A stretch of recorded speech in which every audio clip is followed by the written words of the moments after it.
Good afternoon, everyone. I am Mithpal Sagar, lecturer at Government College, Delhi, Assam. Many students have requested to me, please you start new topic that is cover for not only electrical and electronics engineering, but it is also essentials for all branches. And students who are preparing for examinations of GATE examinations, they are also this topic is also essential for that. So today I am going to start new topic, and name of this topic is called jet transformations. So today I will start new topic jet transformations.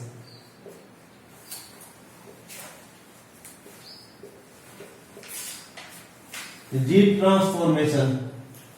At first, do you think why transformation is required?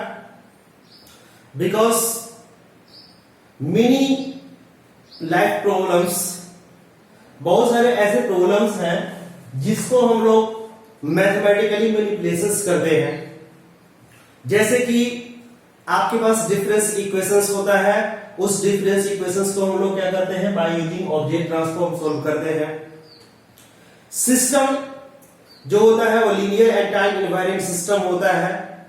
इसको हम लोग, चूंकि ये basically jet transform जो होता है वो हम लोग डिस्क्रीट सिस्टम के लिए करते हैं. मतलब सिस्टम जो होगा वो क्या होना चाहिए, डिस्क्रीट इन नेचर होना चाहिए. एक्चुअली ट्रांसफॉर्मेशंस को हम लोग दो तरीके से करते हैं. जब कोई सिग्नल कंटिन्यूअस में होगा, लाइक दिस, जैसे मान लेते हैं कि ऐसा का सिग्नल है, तो ऐसा जब सिग्नल होगा तो ये आपका क्या होगा, कंटिन्यूअस हो गया. तो कंटिन्यूअस को ट्रांसफॉर्म करने के लिए जो टेक्निक यूज करते हैं that is called Laplace transform.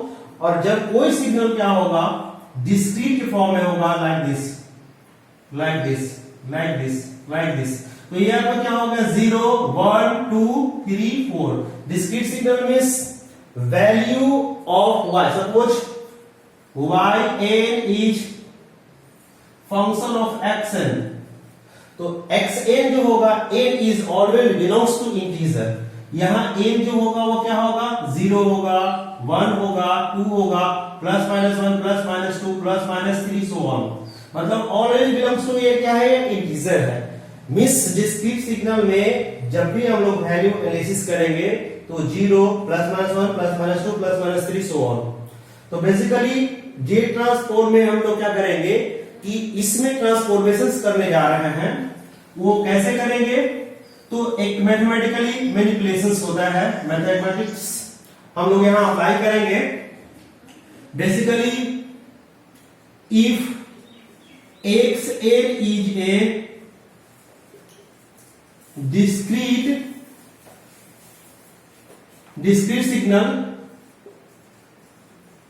Signal कहिए या सिस्टम कहिए, ठीक है ना, डिस्क्रीट फंक्शन, then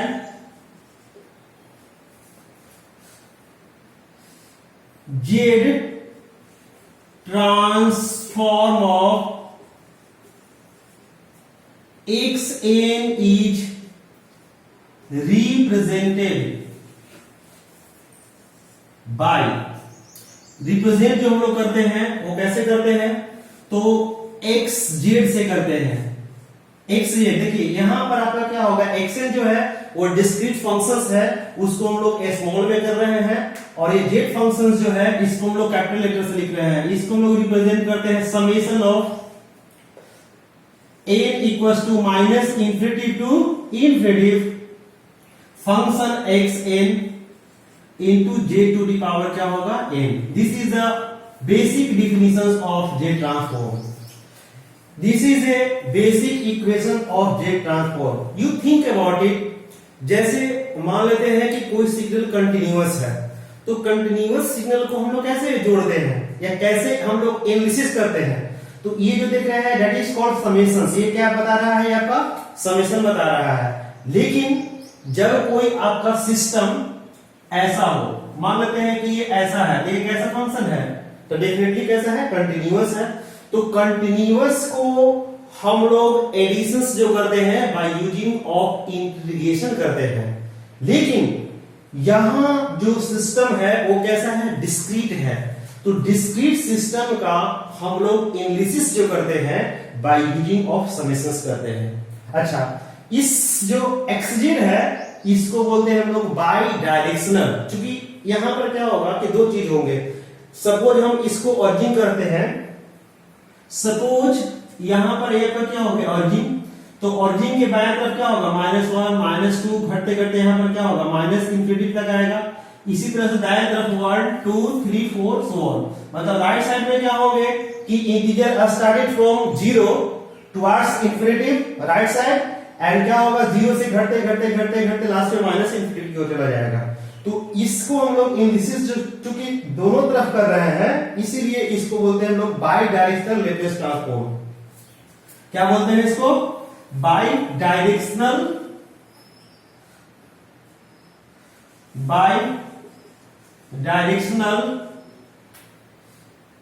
क्या बोलेंगे इसको, जेड ट्रांसफॉर्म। इसको हम लोग दोनों तरफ कर रहे हैं, या यहां पर टू साइडेड भी कर सकते हैं। टू साइडेड क्यों कहेंगे, क्योंकि लेफ्ट में भी और क्या है राइट में भी, और इसको बोलेंगे टू साइड, यहां पर क्या होगा जेड ट्रांसफॉर्म। ठीक है, लेकिन इसी में एनालिसिस जब हम लोग करते हैं, सपोज इसको मैं ब्रेक कर रहा हूं, इसी को ब्रेक करेंगे तो क्या होगा, ये स्टार्ट हो रहा है किससे, n बराबर माइनस इंफिनिटी से। सपोज यहां पर आप ले लीजिए समझने के लिए, यहां 0 है, यहां माइनस इंफिनिटी है, यहां पर क्या है आपका इंफिनिटी है, यहां -1 -2 1 2 3 ऑन। सपोज माइनस इंफिनिटी से यहां पर क्या हो गया कि -1 तक फंक्शन ले रहे हैं action into Z to the power क्या होगा -n प्लस, यहां से क्या होगा कि माइनस इंफिनिटी से स्टार्ट किए, कहां पहुंचे -1 के पास। फिर यहां से क्या हो रहा है कि n बराबर 0, देखिए यहां 0 है, 0 से स्टार्ट हो गया, बढ़ते बढ़ते बढ़ते बढ़ते कहां तक गया, तो डेफिनेटली इंफिनिटी तक गया है। तो यहां हम लोग क्या कहेंगे, ये इंफिनिटी हो गया। इसको हम लोग क्या कहेंगे, x n जेड की पावर क्या होगा -n। सपोज इसका वैल्यू यदि 0 हो जाए, means if xn equals to 0 when n less than 0, जब n का वैल्यू 0 से कम हो, 0 से कम कहां से होगा बताइए, 0 से कम -1 -2 -3 -4 होगा। तो यदि इसका वैल्यू कम हो तो ऐसे कंडीशंस में ये xn का वैल्यू क्या होगा 0, तो डेफिनेटली इसको हम लोग क्या कर देंगे, निग्लेक्ट कर देंगे। ठीक है ना, तो इसको जैसे ही निग्लेक्ट कर देंगे तो ये xz का एक दूसरा फॉर्मूला आ जाएगा, xz इक्वल्स टू, क्योंकि ये वाला पोर्शन क्या हो गया 0 अकॉर्डिंग टू दिस एक्सप्रेशंस ना, तो यहां से हम लोग क्या करेंगे, n बराबर क्या होगा 0 to infinity xa into Z की पावर -n। इसको बोलते हैं हम लोग यूनिडायरेक्शनल या यूनिलेटरल जेड ट्रांसफॉर्म। क्या बोलेंगे, यूनिलेटरल, और क्या कहेंगे सिंगल साइड क्या होगा, जेड ट्रांसफॉर्म। इसमें हम लोग क्या कर रहे हैं, एक ही साइड हम लोग क्या कर रहे हैं, जेड ट्रांसफॉर्म निकाल रहे हैं।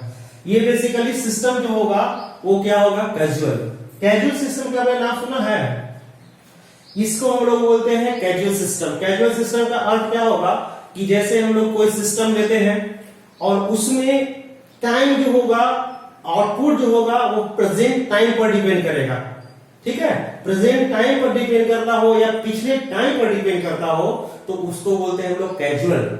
लेकिन जिस सिस्टम में जो रिस्पांस होता है, रिस्पांस इट मींस आउटपुट, तो आउटपुट यदि प्रीवियस टाइम में एडवांस टाइम में डिपेंड करने लगता हो तो that is called non casual system. तो ये जो हो गया वो कैजुअल सिस्टम के लिए हो गया। यहां तक क्लियर है। अब यहां से हम लोग क्या करेंगे कि इसी को आगे बढ़ाते हैं।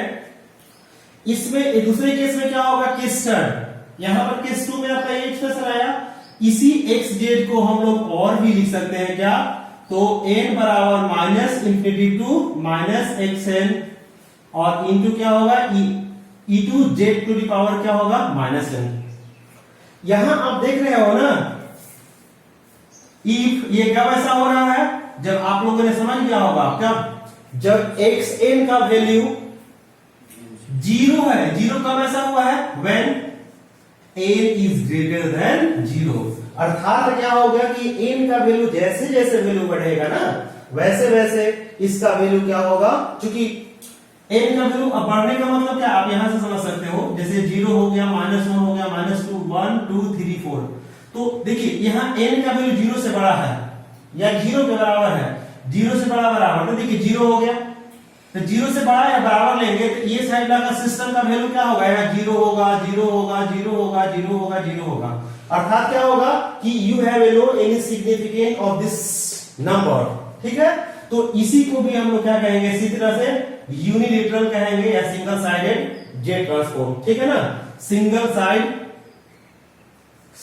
साइड जेड ट्रांसफॉर्म कहेंगे इसको,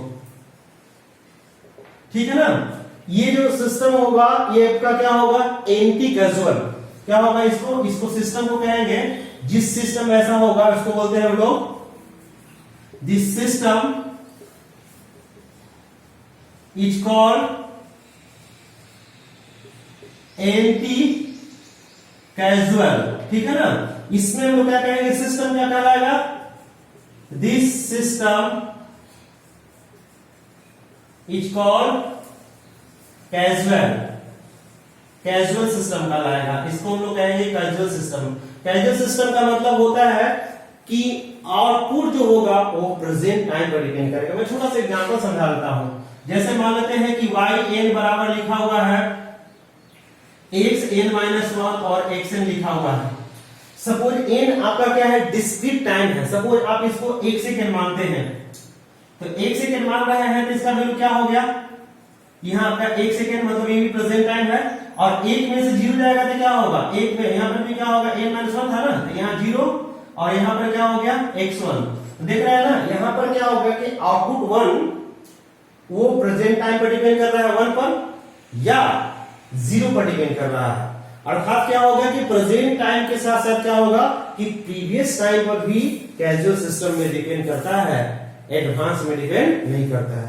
एंटी कैजुअल का भी आप समझ सकते हैं।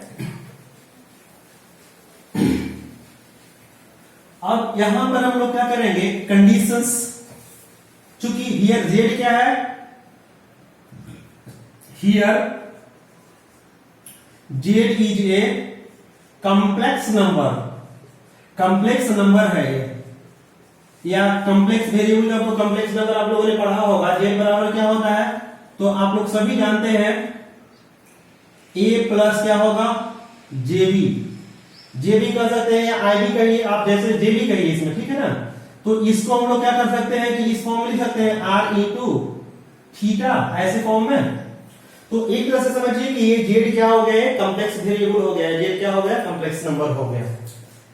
सेकेंड कंडीशंस में अभी हम लोगों ने देखा कि डेफिनेशंस क्या होता है। अब हम लोग इसके लिए एग्जिस्टेंस का कंडीशन पढ़ेंगे। तो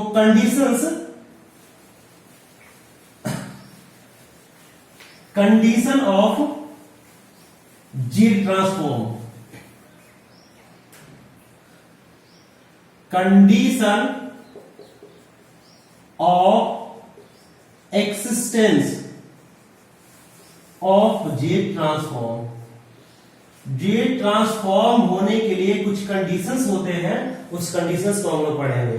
अभी आप लोगों ने क्या डिफिनेशंस देखा था कि इसका वैल्यू समेशन ऑफ n बराबर -∞ से इंफिनिटी हो रहा था, और क्या था xn जेड की पावर क्या था -n।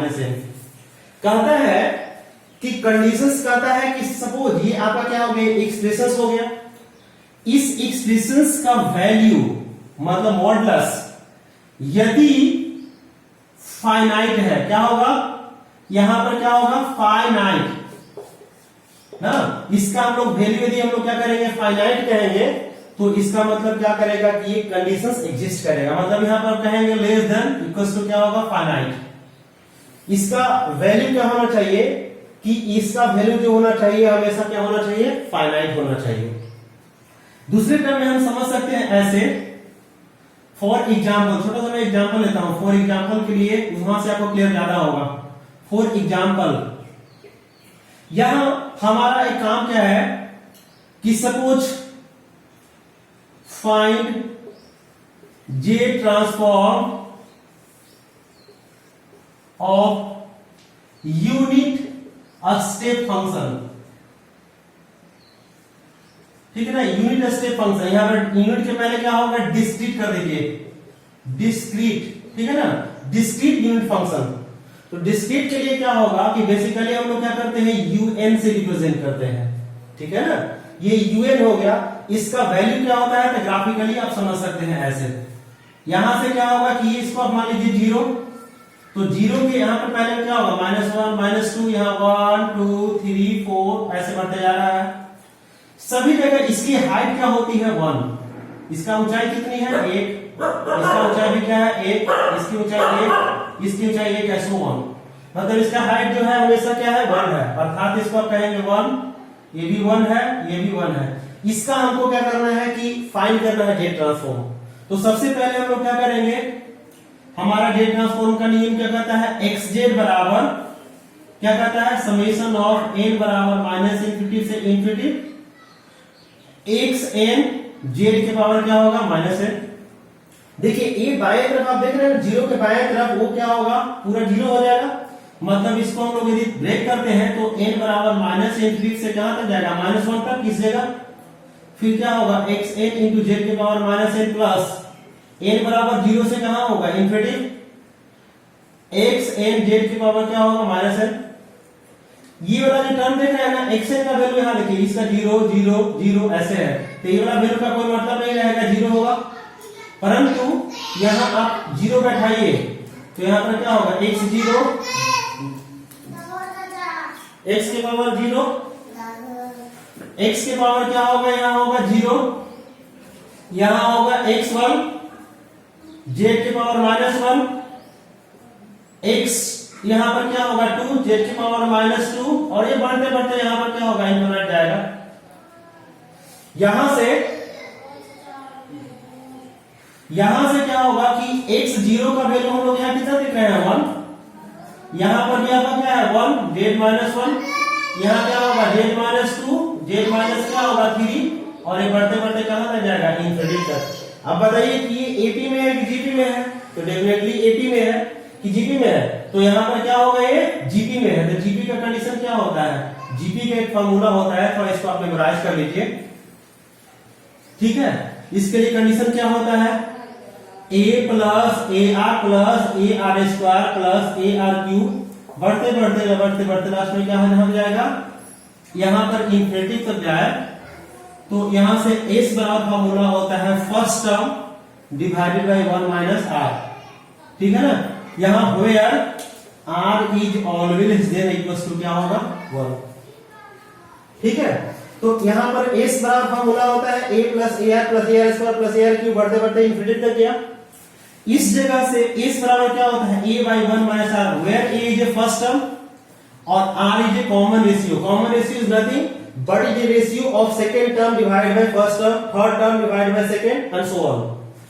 तो यहां से देखिए फर्स्ट टर्म इसका कितना है, 1, तो यहां 1 लिखाएगा, बाय बटा divided by 1 minus R, R की जगह पे कितना होगा, z माइनस 1। अब देखिए r जो है, r की जगह पे यहां कितना वैल्यू है, z माइनस 1, तो इसको हम लोग बैठाएंगे तो क्या होगा, z minus 1 is less than 1। और इसको हम जब ब्रेक करेंगे तो इसका नेक्स्ट टर्म क्या होगा, इसको मैं हटा दूं तो यहां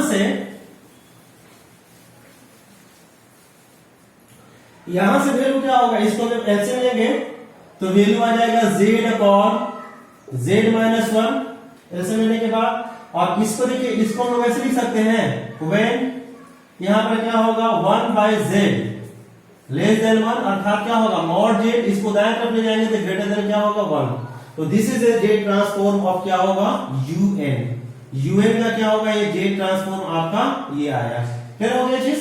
तो बेसिकली क्या होगा कि ये z का जो वैल्यू होता है, all possible value of z for which xz is a finite is called region of convergence. तो एक नया कंसेप्ट आ रहा है रॉक, इसको बोलते हैं रीजन, RESI,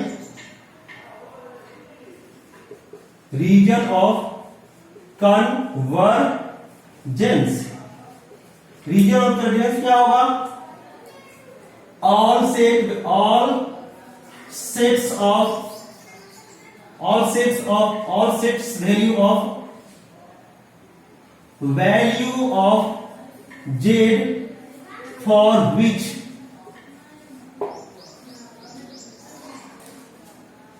xz, या इसको आप ऐसे कहिए, सिग्मा में समेशन में था ना, इसमें हम लोग कहेंगे xn z की पावर माइनस n, n बराबर माइनस इंफिनिटी इच फाइनाइट। क्या होगा इसका? क्या होगा? Finite is called ROC. इसको हम लोग क्या कहेंगे? Region of convergence. तो रीजन ऑफ कन्वर्जेंस क्या होता है? द वैल्यू ऑफ सेट्स होता है इस पैनल में, the value of Z for which इतना इज क्या होगा? समेबुल। समेबुल का मतलब होता है जिसको हम लोग सम निकाल सकते हैं, जोड़ निकाल सकते हैं, एडिशन कर सकते हैं। तो यहां देखिए मॉड जेड का वैल्यू क्या होगा? ग्रेटर देन 0 के लिए ये जो होगा दैट इज कॉल्ड रॉक। इसको हम लोग क्या कहेंगे? Region of convergence. यहां तक क्लियर हो गया? मैं दूसरा सा एग्जांपल लेके चलता हूं, उससे आपको और ज्यादा क्लियर होगा।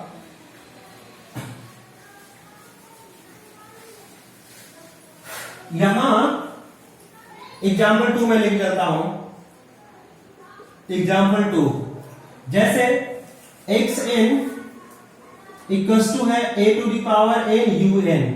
un का मीनिंग समझ गए हैं? Unit step function, discrete unit step function. इसका वैल्यू क्या होगा? हम लोग जब ब्रेक करेंगे तो इसको रिप्रेजेंट करते हैं xz से।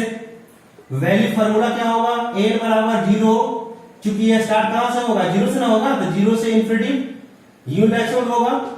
यहां हम लोग क्या कहेंगे? xn z के पावर क्या होगा? Minus n। इसको हम लोग ऐसे कर सकते हैं, देखिए यहां ध्यान दीजिए, सिग्मा n बराबर 0 टू इंफिनिटी, xn की जगह पे क्या है? a to the power n और into j to the power n into un था। un क्या होगा? यहां से घट जाएगा। आप लोग बोलेंगे क्यों हट गया? तो डेफिनेटली un का वैल्यू जो होता है un इक्वल्स टू वैल्यू होता है 1 और यहाँ 0 होता है। कब होता है? जब n बिलोंग्स टू क्या होगा? Positive integer. यहाँ ऐसे कहिए n इक्वल्स टू 0, 1, 2 और सो ऑन। और यहाँ पर क्या होगा? n बराबर क्या होगा? -1, -2, -3 सो ऑन। ठीक है? तो इसका मतलब क्या होगा कि 0 से देख रहे हैं, 0 से स्टार्ट हुआ, 0 से बढ़ते बढ़ते बढ़ते इंफिनिटी तक गया, तो इसका वैल्यू कितना होगा? 1। इसलिए इसको हम लोग क्या कर देंगे? वो हटा देंगे। ठीक है ना? अब इसको जब हम लोग ब्रेक करेंगे तो क्या वैल्यू आएगा? फर्स्ट x से क्या होगा? तो जब पुट करेंगे तो क्या होगा? इसको हम लोग ऐसे लिख सकते हैं, समेशन n बराबर 0 टू इंफिनिटी। इसको ऐसे लिख सकते हैं, a z के power -1 to the power n। कैसे? क्योंकि आप फॉर्मूला पढ़े हो, x to the power m y to the power n equals to xy के पावर m। ठीक है? x के पावर m दोनों का पावर m है, इसलिए दोनों का प्रोडक्ट का पावर भी m हो जाएगा, लाइक दिस। ठीक है ना? और ये क्या है आपका? एपी में है कि जीपी में है? जीपी में है। जीपी का फॉर्मूला क्या होगा? s बराबर a plus ar plus as को तो ब्रेक कर देता हूं, फर्स्ट टाइम है इसलिए मैं ब्रेक कर देता हूं। जब हम लोग पुट करेंगे 0 तो a z माइनस क्या होगा? इसका पावर 0 प्लस यहाँ a z माइनस 1। अब देखिए यहाँ n का वैल्यू कितना रखाएगा? 1। फिर यहाँ क्या रखाएगा? a z माइनस 1 के पावर क्या होगा? 2। और ये बढ़ते बढ़ते कहां तक जाएगा? ये इनफाइनाइट तक जाएगा। ये बताइए कि किस में है? ये तो एपी में है ना कि जीपी में है? जीपी में है। तो जीपी में है तो जीपी का देखिए इसका किसी भी नंबर के पावर 0 बराबर क्या होता है? 1 एक्सेप्ट 0। तो इसका वैल्यू कितना होगा? 1। तो यहाँ पर ये क्या होगा? फर्स्ट टर्म 1 है तो इसको हम लोग फर्स्ट टर्म 1 कहेंगे। 1 माइनस यहाँ देखिए फॉर्मूला क्या है? r a by 1 minus r। a की जगह पर 1 और यहाँ r की जगह पर क्या होगा? a z minus 1। अब देखिए ये जो देख रहे हैं, ये वाला पूरा वैल्यू देख रहे हैं, वो किसके बराबर है? r के बराबर है। तो r का वैल्यू क्या कंडीशन करता है? रॉक। यहां से रॉक आ गया क्या? a into Z minus 1 always less than क्या होना चाहिए? 1 according to this formula. And the all sets value of Z is called region of convergence. इसको क्या बोलेंगे? Region of convergence. तो देखिए यहां से यहां से क्या होगा कि वैल्यू आ जाएगा, इसका वैल्यू हम लोग क्या निकालेंगे, तो a के पावर n u n, इसका z ट्रांसफॉर्म क्या हो जाएगा, तो यहां z ट्रांसफॉर्म इसको हम जब ब्रेक करेंगे तो क्या होगा 1 by 1 minus a by z, ठीक है। और यहां पर क्या होगा, रॉ कितना है, रीजन ऑफ रेफरेंस से हम चेंज करेंगे तो a बटा z होगा लेस देन 1, इसको जब हम एलसीएम लेंगे तो क्या होगा z by z minus a, और रॉक जो होगा वो क्या होगा, इसको दाएं तरफ भेजेंगे तो mod z is greater then क्या होगा मॉड a। क्लियर हो गया। तो कहता है रीजन ऑफ रेफरेंस का डेफिनेशन क्या दिया था कि all possible value of z for which this term is approximately समेगुण। समेगुण का मतलब हम लोग जिसको ऐड कर सकते हैं, तो देखिए इन सभी को हम लोग क्या किए, ऐड कर दिए ना, तो ऐड कर दिए हैं, वो ऐड तभी कर सकते हैं जब a इंटू जेड के पावर -1 का वैल्यू लेस देन 1 होगा। यदि इसका वैल्यू ग्रेटर देन लेंगे तो इसको हम लोग एडिशन नहीं कर सकते हैं। दिमाग में ये क्वेश्चन उठ रहा होगा, क्यों, because of summations of infinite term is only valid for value of r is always less than 1 and greater than -1। तो ये वैल्यू जो देख रहे हैं ना, आपने पढ़ा होगा, जीपी में पढ़ा होगा, एसएन बराबर क्या होगा a plus A R square, और यहां पर क्या होगा कि ये इनफाइनाइट तक जा रहा है, तो इसका एक्चुअली में n तक जाएगा तो क्या फार्मूला होगा, इसको डालता हूं, तो इसको जब हम वैल्यू निकालेंगे तो a 1 माइनस आर के पावर n बटा क्या होगा 1 माइनस आर के पावर r। ये हमने फॉर्मूला पढ़ा होगा कब, जब ये n होता है तब। यहां से कंडीशन आता है if limit r tends to, यहां पर क्या होगा, यहां n देख रहे हैं, ये n tends to infinity find करते हैं, तो जब n tends to infinity find करेंगे तो इसका वैल्यू क्या होगा, n का वैल्यू हमको इंफिनिटी तक जा रहा है, तो ऐसे सिचुएशंस में वैल्यू क्या होंगे, तो इसको हम लोग ऐसे लिख सकते हैं a by 1 minus r minus a into r की power n by 1 minus r लिख सकते हैं। अब यहां पर बताइए कि सपोज r का वैल्यू आप मान रहे हो कि 1 से ज्यादा है, तो जब 1 से ज्यादा लेंगे तो सपोज आप मान लेते हैं 2 रखें, 1.5 रखें, अब बताइए कि 1.5 जो हो गया वो इसका पावर इंफिनिटी होगा तो वैल्यू क्या होगा, इंफिनिटी हो जाएगा, तो ये इनफिनिटी हो जाएगा। तो बताइए कि 1 में से चाहे माइनस इंफिनिटी में कुछ जोड़ेंगे तो इंफिनिटी भी ना आएगा ना, माइनस इंफिनिटी आएगा ना, तो ये जो होगा इसके लिए कंडीशन आया है कि r का वैल्यू जब -1 से ज्यादा और 1 के बीच में रखेंगे, इस दोनों के बीच में कुछ भी नंबर रखेंगे तो इसका वैल्यू जो होगा that is called fractional function. एक आप लोगों ने पढ़ा होगा फ्रैक्शनल पार्ट, तो इसका वैल्यू क्या होगा, वो फ्रैक्शन आएगा। फ्रैक्शन आने की वजह से क्या होगा कि इसका वैल्यू क्या हो जाएगा, 0 होगा, ठीक है ना। तो r is always greater than equals to क्या होगा 1, लेस इक्वल टू 1 नहीं, r is always less than 1। तो इसका वैल्यू जैसे ही करेंगे तो r का वैल्यू क्या होगा, कोई फ्रैक्शन होगा तो 1/2 हो गया, पावर n है तो इसको कर सकते हैं 1/2 के पावर n, इसको हम लोग 1/2 के पावर इंफिनिटी, तो 1/2 के पावर क्या होता है 0। इसीलिए इसका इक्वेशन जो होता है इसका वैल्यू n जब n टेंड्स टू इंफिनिटी होता है तो ये वैलिड होता है। इसीलिए Sn बराबर a plus A R square plus इसका वैल्यू होता है 1/1 माइनस r, कब, जब r लेस देन 1 होगा, जो मैंने आपको समझाया यहां, ठीक है ना।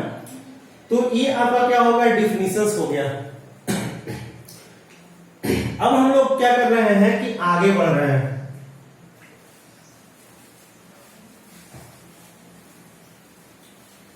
इसकी कुछ प्रॉपर्टीज है, इस प्रॉपर्टी को थोड़ा सा हम लोग देखेंगे। तो आपने देखा कि रीजन ऑफ कन्वर्जेंस कैसे फाइंड करते हैं। सबसे पहले हम कुछ प्रॉपर्टी के बारे में बताएंगे, प्रॉपर्टी डिस्कस करने के बाद फिर हम लोग इसके लास्ट में एक साथ क्या करेंगे कि फॉर्मूला को एक साथ इकट्ठा में लिख देंगे।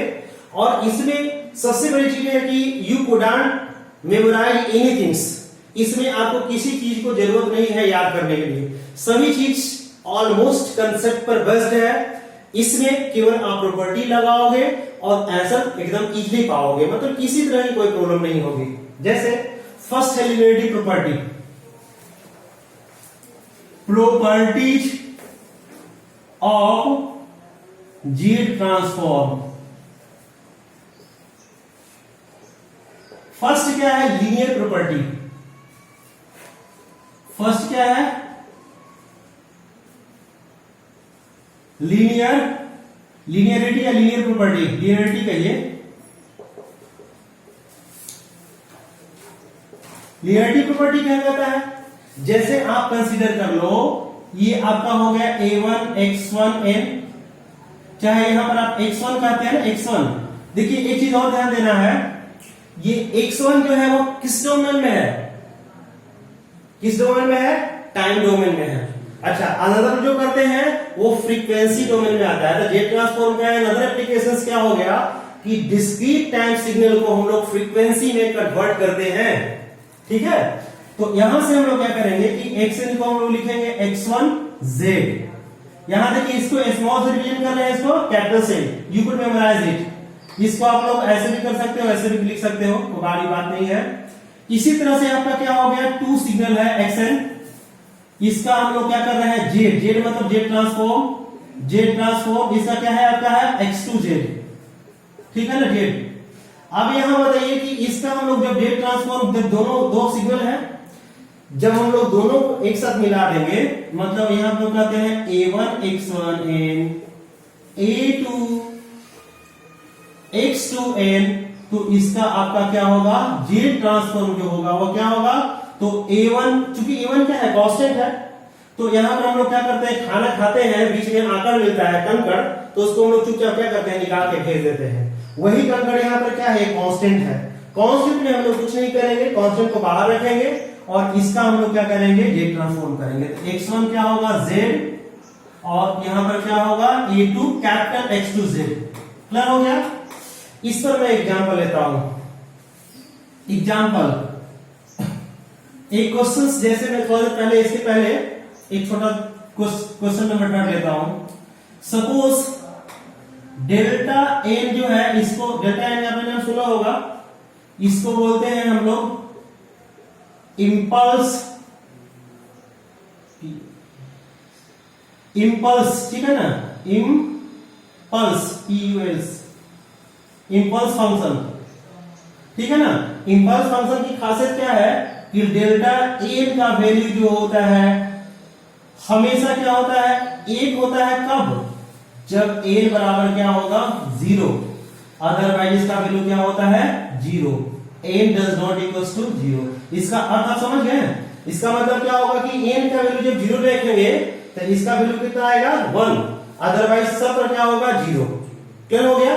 इसका हमको जेड ट्रांसफॉर्म निकालना है, तो क्या करेंगे, यहां पर हम लोग को डेल्टा एन का क्या करना है, जेड ट्रांसफॉर्म निकालना है। जेड लिख दिए, तो हम लोग क्या करेंगे, समेशन एन बराबर 0 से क्या होगा, इन्फिनिटी। यहां क्या होगा, x एन जेड के पावर -n।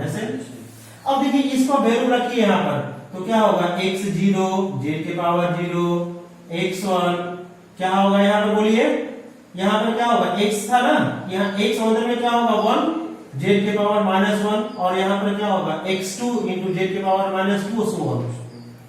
ठीक है। अब आप बताइए कि n का वैल्यू जब 0 रहता है तो इसका वैल्यू हम लोग क्या लेते हैं, 1। तो इसलिए इसके जगह पर इसका देख रहे हैं ना, डेल्टा एन का वैल्यू क्या लेते हैं, इस फॉर्मूला में देखिए, इसके सामने 1 ले रहे हैं तो 1, और यहां पर जेड के पावर 0 बराबर कितना होगा, 1। अब देखिए यहां पर आप 0 को छोड़ के कुछ भी वैल्यू रखेंगे तो यहां पर क्या होगा, वैल्यू 0 और गुना जेड के पावर -1, 0 गुना जेड के पावर -2 सो ऑन। तो अब बताइए तो इसका वैल्यू कितना हो गया, 1, ठीक है ना। तो इसी तरह से यहां पर हम लोग इसका यूज कर रहे हैं प्रॉपर्टी का, ये आप लोग लिख लीजिए, ये इंपॉर्टेंट है खास करके इलेक्ट्रिकल इलेक्ट्रॉनिक्स के लिए। यहां पर हम लोग क्या करेंगे, आप लोगों को ये क्वेश्चंस मिलेगा, सभी ब्रांचेस को मिलेंगे। यहां से क्या होगा, जैसे आपको मानना है कि डेल्टा एन है और plus 2 into delta n plus 2 है। अच्छा, डेल्टा n और यहां n प्लस 2 में क्या डिफरेंस है? आप लोग थोड़ा सा सोचिए तो क्या होगा। आप लोग शिफ्टिंग पढ़े हैं? शिफ्टिंग तो इसमें हम लोग क्या करेंगे, टाइम शिफ्टिंग करते हैं। तो बेसिकली टाइम शिफ्टिंग जब करेंगे तो यहां पर क्या होगा, प्लस करते हैं तो ये आपका एडवांस में जाता है, माइनस करेंगे तो क्या होगा, बाएं में जाएगा। इसका अर्थ क्या होगा कि इसको जब हम लोग अप्लाई करेंगे तो क्या होगा कि ये आपका A1 की जगह पर है, ये A2 की जगह पर है। जब हम लोग इसको अप्लाई करेंगे तो क्या होगा 2। अब इसका वैल्यू तो अभी हम लोगों ने निकाला है यहाँ पर ना, इसका वैल्यू कितना था 1, तो 1 हो गया, प्लस 4 इंटू जेड के पावर जितना जो लिखा हुआ है दैट इज कॉल्ड 2। तो ये इसका क्या हो गया, ये एप्लीकेशंस हो गया लीनियर प्रॉपर्टी की। दूसरा आप कर सकते हो, जैसे मान लेते हैं कि हमें ut नहीं कहिए un प्लस a के पावर n इंटू un का वैल्यू निकालना है। तो इसमें आपका किससे मल्टीप्लाई है, 4 से। तो ये दो अलग अलग फंक्शंस हैं। अभी कुछ देर पहले मैं इसका बताया था un का, फर्स्ट यही बताया था। इसका वैल्यू कितना था बताइए, 4 बटा इसका जेड ट्रांसफॉर्म कितनी थी याद है? इसका हमने बताया था 4 into Z by Z minus 1। आपने कॉपी में अपना देखिए, Z by Z minus 1 plus इसका हमने बताया था जेड बाई जेड माइनस ए। अच्छा, इसके लिए रॉक जो था, इसके लिए रॉक क्या होगा, तो mod Z is greater than 1। इसके लिए रॉक कितना होगा, तो mod greater than A. That is called ROC, region of convergence. Region of convergence clear हो गया चीज। तो प्रॉपर्टी नंबर हम लोग 2 में चल रहे हैं, जो कि बहुत इंपॉर्टेंट है। उसको हम लोग कहेंगे स्केलिंग प्रॉपर्टी। क्या कहेंगे, नहीं टाइम पहले, इससे पहले मैं क्लियर करता हूं। Time reversal property. Time reversal property से बात क्लियर हो चुका होगा। एक प्रॉपर्टी नंबर 2 है, जैसे मान लेते हैं कि ये एक्सेल है, इसका आपका क्या होगा कि जेड ट्रांसफॉर्म जब हम लोग करते हैं तो क्या है, आप लोग बोलिए, एक्स जेड होगा, क्या यही ना होगा। एक्सेल कोई आपका डिस्क्रिप्टिव सिग्नल है, इसका जेड ट्रांसफॉर्म करेंगे तो एक्स जेड आएगा। सिमिलरली जब हम लोग इसमें देखिए टाइम शिफ्टिंग है, टाइम रिवर्सिबल करता है। रिवर्सल का मतलब क्या होगा, रिवर्स मतलब जस्ट अपोजिट। इसका मतलब मान लेते हैं कि ये बायां हाथ है तो अगली बार क्या हो जाएगा, दायां हाथ, तब ना वो दोनों एक दूसरे का रिवर्स होगा, मतलब ऐसे। तो करेंगे क्या कि इसमें यहां पर क्या लगा देंगे, एन लगा देंगे। तो इसका जेड ट्रांसफॉर्म क्या होगा, तो जेड ट्रांसफॉर्म बराबर होगा x। यहां जेड जो देख रहे हैं वो क्या होगा, जेड के पावर -1 हो जाएगा। इसी को आप लोग दूसरे भाषा में क्या कहिएगा, 1/z। क्लियर हो गया चीज। इसको हम लोग क्या कहेंगे कि कुछ नहीं अंतर हो रहा है, केवल पावर माइनस आने से क्या हो रहा है, इसका पावर क्या होगा, रिवर्स हो जा रहा है, जेड का रिवर्स। एक चीज और ध्यान दीजिए, इसका रीजन ऑफ कन्वर्जेंस, सपोज यहां पर मॉड जेड ग्रेटर देन ए था, सपोज मान लीजिए, तो यहां पर रीजन ऑफ कन्वर्जेंस क्या होगा, चूंकि ये रिवर्स कर दिए ना, तो इसका रीजन ऑफ कन्वर्जेंस भी क्या होगा, रिवर्स हो जाएगा। तो रीजन ऑफ कन्वर्जेंस क्या होगा, mod Z is less than क्या होगा, ये हो जाएगा। ये क्लियर हुआ। यहां पर क्या होगा कि इसका, चूंकि इसको इन्वर्स करने से ये क्या होगा, इन्वर्स हो जाएगा। छोटा सा एग्जांपल देता हूं, questions find the Z transform of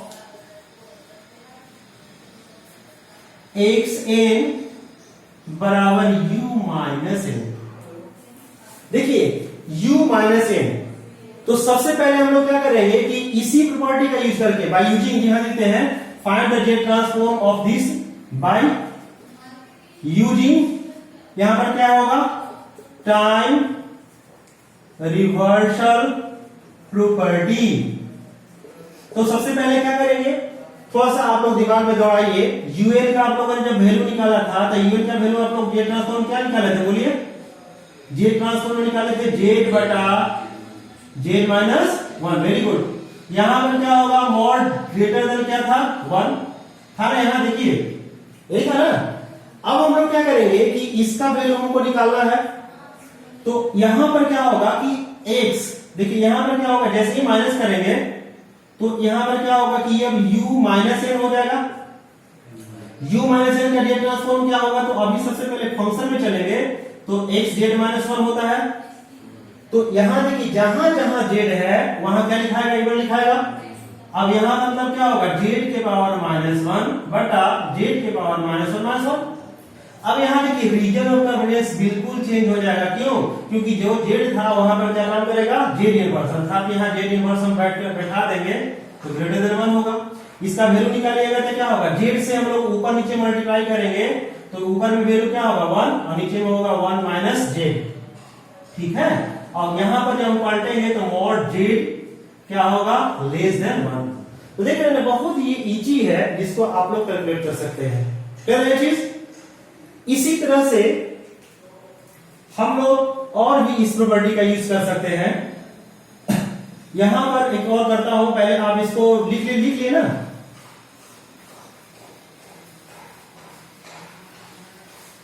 जैसे हमारा काम क्या है, ये प्रॉपर्टी तो क्लियर सबका हो गया। हम अगला प्रॉपर्टी चलते हैं, टाइम स्केलिंग प्रॉपर्टी। यहां क्लियर हो गया।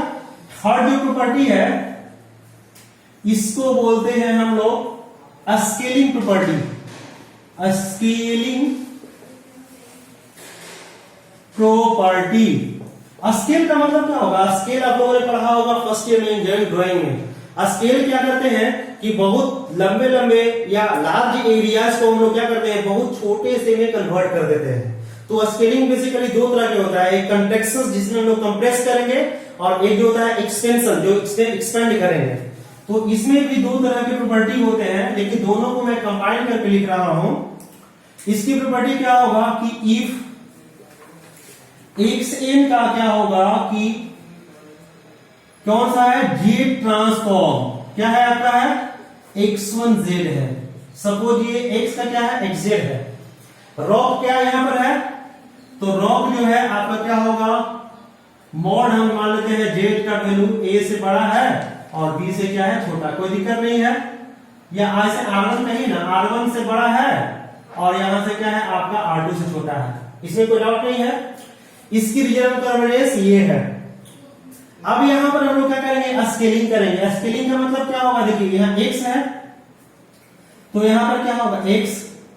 स्केलिंग का मतलब इसमें multiplication, scaling is nothing but you would multiply with any number two n।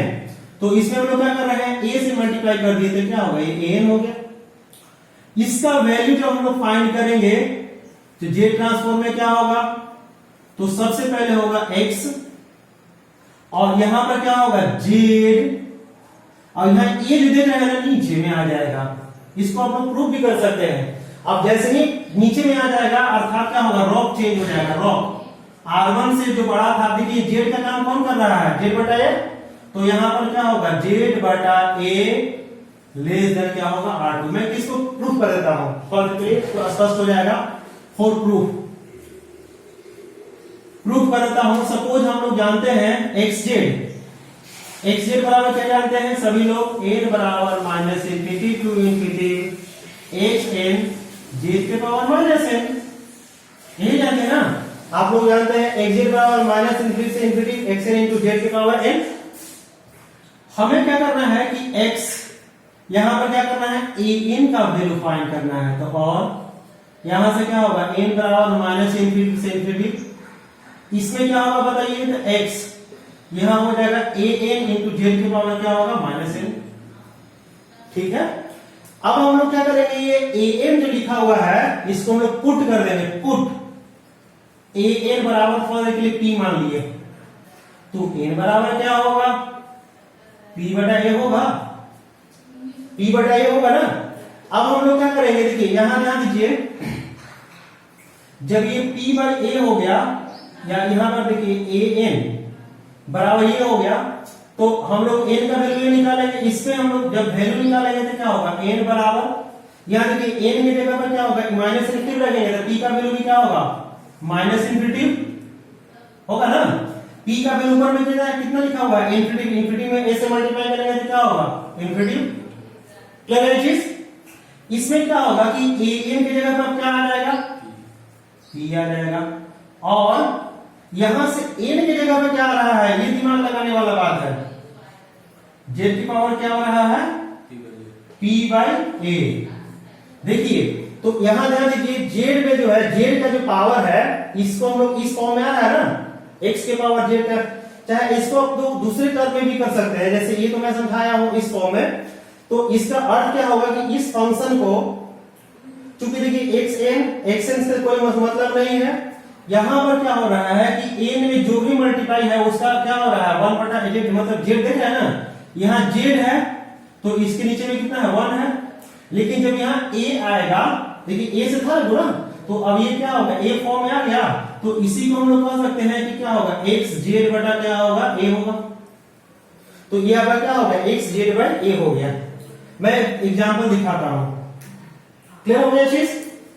यहां से मैं इसी प्रॉपर्टी को जस्ट अप्लाई कर रहा हूं एक क्वेश्चन में, सेम प्रॉपर्टी। जैसे एग्जांपल आपका नेक्स्ट एग्जांपल मान लीजिए, x2 या xn बराबर है आपका a to the power n un। तो सबसे पहले हम बताएं, यहां देखिए un का वैल्यू क्या होता है, un का जेड ट्रांसफॉर्म क्या होता है, un का जेड ट्रांसफॉर्म क्या होता है, बोलिए। तो z बटा z माइनस 1 रॉ क्या होता है, ग्रेटर देन 1। अब यहां से देखिए इस फंक्शन में हम लोग क्या कर रहे हैं, मल्टीप्लाई कर रहे हैं a के पावर n से। इसका मतलब क्या होगा, a के पावर n un है, a के पावर n हो गया टर्म वाला नंबर, तो इसको हम लोग ऐसे लिख सकते हैं x z बटा क्या होगा a।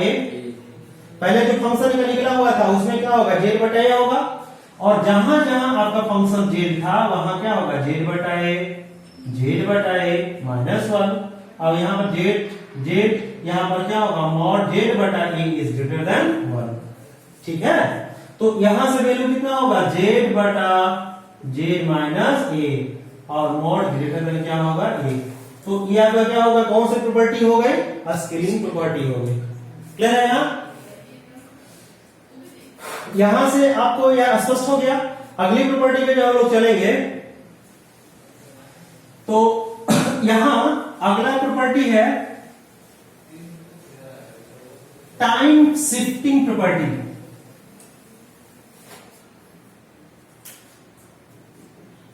टाइम नहीं, इसके पहले भी मैं बता रहा हूं डिफरेंशियल प्रॉपर्टी, फोर्थ प्रॉपर्टी था ना, time shifting property. Time shifting property क्या है, जैसे मान लेते हैं कि ये एक्सन है, एक्सन का आपका जेड ट्रांसफॉर्म क्या होता है, सभी लोग जानते हो क्या होता है, x Z, capital x Z. इसी तरह से हमें देखिए ये एक्स है, अब इसमें से हम लोग शिफ्टिंग कर रहे हैं n माइनस n नॉट। देखिए टाइम शिफ्टिंग, पहले था n तो यहां एग्जेट था, अभी हम लोग क्या कर दिए हैं, n नॉट से घटा दिए हैं। तो ऐसी सिचुएशन में इसका वैल्यू क्या होगा, z के पावर यहां जो लिखा हुआ है वो क्या होगा, माइनस n नॉट, माइनस क्या है यहां n नॉट, और यहां पर क्या होगा xz, ठीक है ना।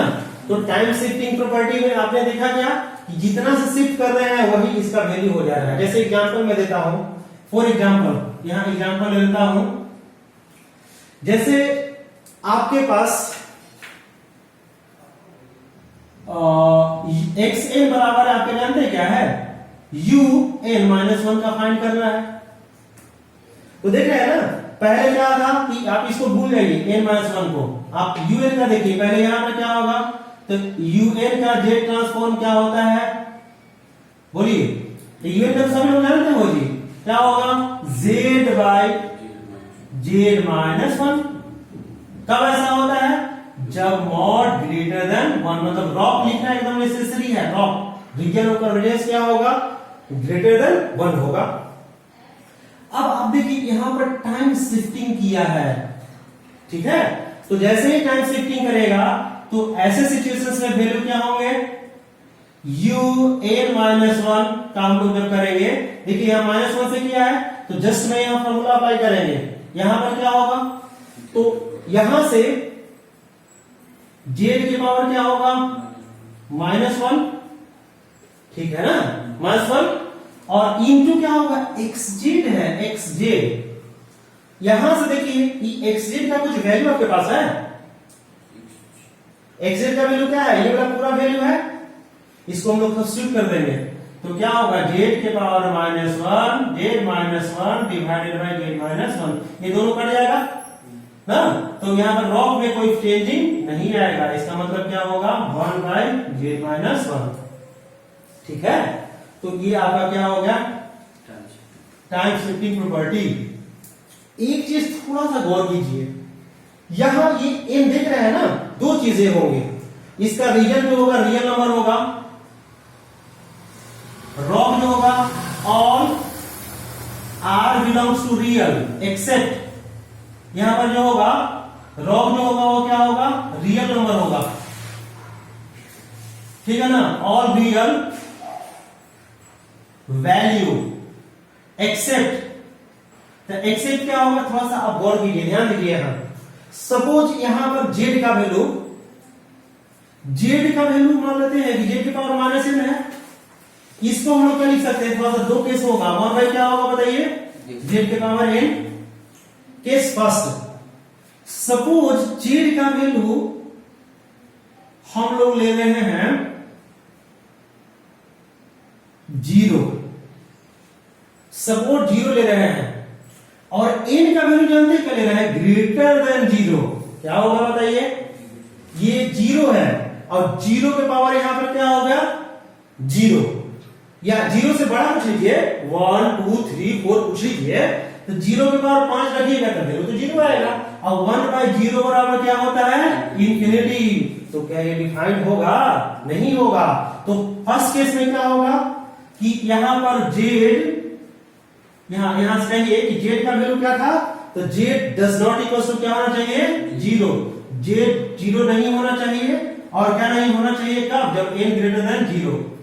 केस नंबर 2 में आइए, सपोज आपके मन में आ रहा होगा कि ये इंफिनिटिव लिख दे हैं, और यहां पर आपका क्या वैल्यू रह गया है, 0 से छोटा, अब बताइए कि ये infinitive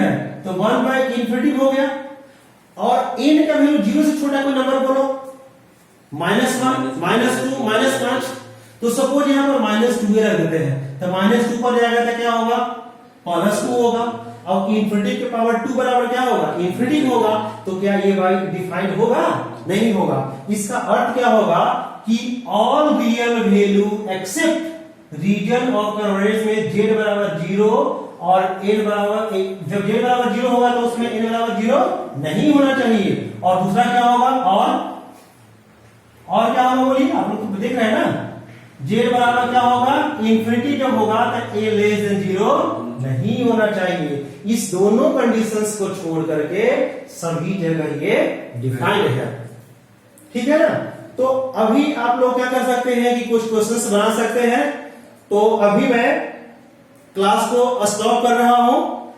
and next day I will give you some assignment and some many important questions, बहुत सारे मैं आपको क्वेश्चंस का कलेक्शंस कर दूंगा जो कि गेट के एग्जाम में और प्रीवियस ईयर आपका ऑल ब्रांचेस जैसे इलेक्ट्रिकल, मैकेनिकल, सिविल्स और अभी सभी ब्रांचेस में आए हुए हैं, और साथ साथ हमारे जो state board of technical education है उसके भी मैं सर्टेन नंबर ऑफ क्वेश्चंस दूंगा, जिसको आप लोग घर पर बैठ करके आराम से सोल्व कर सकते हैं, ठीक है, तो आई थिंक सभी लोग इस वीडियो को एंजॉय करेंगे।